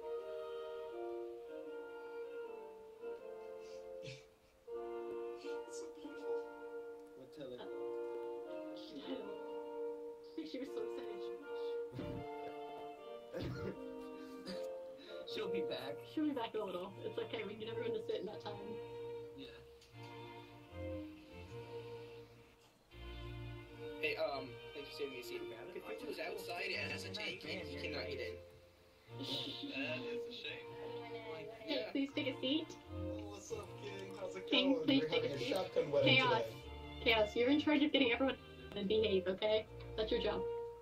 You're asking Chaos Okay, there you to go. order. Okay? Yes. No one does it better than you. Yeah, I don't know where Chris is. Kayla, me and you have to go outside so we can walk in and be all fancy. Okay, let's go. Alright, come on with me, Kayla. Let's go. King, sit down. Yeah, so what was going on here? When we get out there, I'm going to make